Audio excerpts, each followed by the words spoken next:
We've all done it. We are so close to achieving a goal, and then, excuse me, where do you think you're going? There we are, getting in our own way. Over there? You're not. Can you just... No, just turn around. But I like...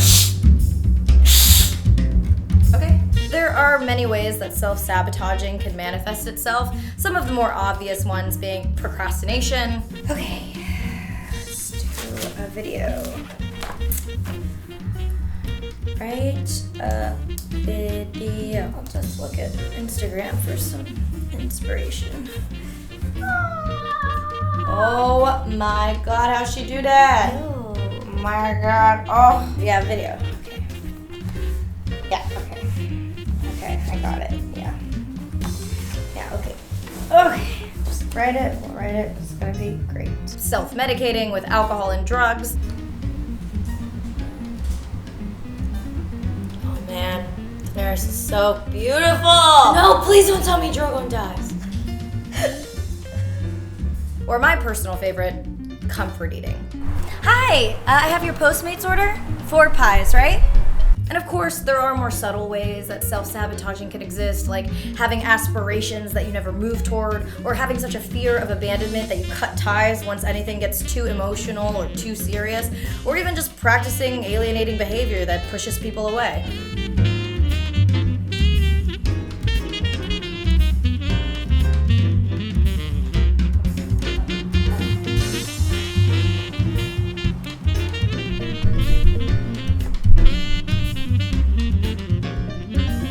There are many reasons why we engage in self-destructive behavior.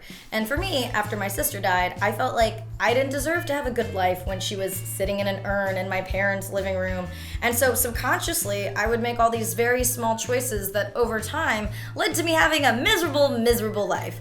I would choose partners poorly, I would have substance abuse problems, and I would run away from anything that made me happy.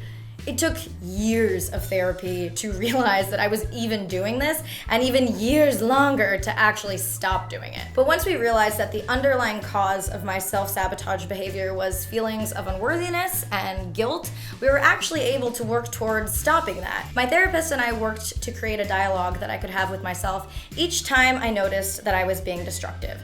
So I would have to ask myself, why am I doing this? Well, I think I'm doing this because it makes me really happy, and that makes me scared because I don't think I deserve to be happy. Why don't you deserve to be happy? Because I feel really guilty that my sister's never gonna have any emotions again. But is it your fault that she's never gonna have any emotions again?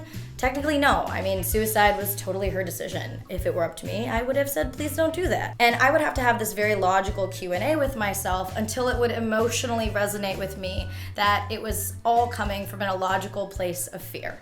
If you engage in self-sabotaging behavior, I really urge you to figure out why you're doing it and when. Because the more you actually notice it, the easier it is to stop.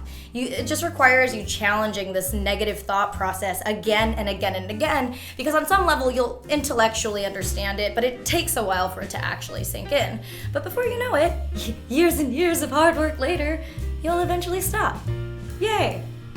I'm Akana. Stay right here for another sponsored message. Thank you to Squarespace for sponsoring today's episode. Squarespace has beautiful award-winning templates, not to mention their all-in-one platform, so there's no install, patches, or upgrades ever. They also have 24-hour customer service and offer a simple and unique setup experience should you need a domain. You can make any kind of website with Squarespace, whether you're an artist, a photographer, or just want the world to know how bad you are. Go to squarespace.com to start your free trial today and use the offer code ANNA for 10% off at checkout. Squarespace. Boom, boom, boom.